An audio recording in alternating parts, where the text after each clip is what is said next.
കോഴിക്കോട് ട്രെയിനിന് നേരെയുണ്ടായ കല്ലേറിൽ വിദ്യാർത്ഥിനിക്ക് ഗുരുതര പരിക്ക്.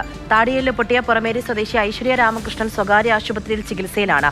ആലുവ UC കോളേജ് ബിരുദ വിദ്യാർത്ഥിയാണ് ഐശ്വര്യ. ഇന്നലെ രാത്രിയിൽ കണ്ണൂർ എക്സിക്യൂട്ടീവ് എക്സ്പ്രസിന് നേരെയാണ് കല്ലേറുണ്ടായത്. കുട്ടിക്ക് ഗുരുതരമായി തന്നെ പരിക്കാണ്. കോഴിക്കോട്ടെ സ്വകാര്യ ആശുപത്രിയിൽ ചികിത്സയിലാണുള്ളത്. കുട്ടി ആലുവ UC കോളേജിലെ ബിരുദ വിദ്യാർത്ഥിയാണ്. കോളേജ് കഴിഞ്ഞ് നാട്ടിലേക്ക് വരുന്ന സമയത്താണ് ഈ വിധത്തിൽ കല്ലേറുണ്ടാകുകയും പരിക്കേൽക്കുകയും ചെയ്തിട്ടുള്ളത്. താടിയെല്ലിന് പൊട്ടലുണ്ട്, 2 പല്ലുകൾ നഷ്ടമായിട്ടുണ്ട്. പക്ഷെ ആരാണിത് ചെയ്തതെന്ന് സംബന്ധിച്ചൊരു വ്യക്തത ഉണ്ടായിട്ടില്ല. കണ്ണൂർ എക്സിക്യൂട്ടീവ് എക്സ്പ്രസ് കടലുണ്ടിക്കും ഫറോക്കിനും ഇടയിലെത്തിയ സമയത്താണ് വിധത്തിൽ കല്ലേറുണ്ടാകുന്നത്. അതിനു മുൻപ് കടന്നുപോയ വന്ദേ ഭാരത് എക്സ്പ്രസിന് നേരെയും കല്ലേറുണ്ടായിട്ടുണ്ട്. ഡോക്ടർ പറഞ്ഞു വെച്ചാൽ ഓപ്പറേഷൻ വേണമെന്നാണ് പറഞ്ഞത്. അതുകൊണ്ട് ആദ്യം താടീൻ്റെ CT സ്കാൻ എടുത്ത്, അത് കഴിഞ്ഞ് അതുപോരാ, ഇനിയിപ്പോൾ ബ്രെയിൻ്റെ കൂടി എടുക്കണം എന്ന് പറഞ്ഞു. അങ്ങനെ ഇന്ന് രാവിലെ ബ്രെയിൻ്റെ CT സ്കാൻ എടുത്ത് ഇനി അത് നോക്കിയതിന് ശേഷം തീരുമാനിക്കുക. എന്തായാലും പ്ലാസ്റ്റിക് സർജറി ചെയ്യണം. പല്ല് 4 എണ്ണം പോയിന്, 2 എണ്ണം തീരെ പോയി, 2 പൊട്ടുണ്ട്. സ്റ്റഡി ലീവിന് വേണ്ടി വീട്ടിലേക്ക് വരുന്ന വഴിയാണ്.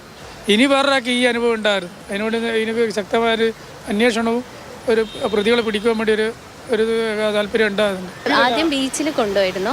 അവിടുന്ന് ഡോക്ടർ ഫർദർ പ്രൊസീജിയറിന് വേണ്ടിയിട്ട് അവിടെ അത്രയും ഫെസിലിറ്റി ഇല്ല. ഇവിടെ തന്നെ ഒന്നുകിൽ മെഡിക്കൽ കോളേജിൽ അല്ലെങ്കിൽ ബേബിയിൽ കാണിക്കാൻ പറഞ്ഞു. CT എടുത്തരം പറഞ്ഞു ഈ താടിയെല്ല് ഇവിടെയൊക്കെ ഫ്രാക്ചർ ഉണ്ട്, പല്ല് പോയതുകൊണ്ട്. അപ്പോൾ മാക്സോഫേഷ്യൽ സർജൻ വന്നിട്ടാണ് ബാക്കി. അവരിതുവരെ വന്ന് കണ്ടില്ല. അവർ കണ്ടിട്ട് ബാക്കി 2 പേരും കൂടെ ഒരുമിച്ച് പ്രൊസീജിയർ ഇന്ന് ചെയ്യാമെന്നാണ് പറഞ്ഞത്. അപ്പം നിലവിൽ ഞങ്ങൾക്ക് ഇൻഷുറൻസ് ഒന്നും ഇല്ല. അപ്പോൾ പെട്ടെന്ന് ഇങ്ങനെ വരുമ്പോൾ ഞങ്ങൾ പാനിക്കാവുക ചെയ്യുക. അപ്പോൾ അതിനും എന്താ ചെയ്യാമെന്നും അറിയില്ല. അപ്പോൾ അവർക്ക് 17-ാം തീയതി എക്സാമാണ്. ഒരേ സ്ഥലത്ത് വെച്ച് തന്നെയാണ് ഇങ്ങനെ കല്ലേറുണ്ടായിട്ടുള്ളത്. പക്ഷേ റെയിൽവേ ട്രാക്കിൻ്റെ പരിസരമൊക്കെ ആയതുകൊണ്ട് CCTV ക്യാമറയുടെ നിരീക്ഷണമുള്ള സ്ഥലം ഒന്നും തന്നെയല്ല.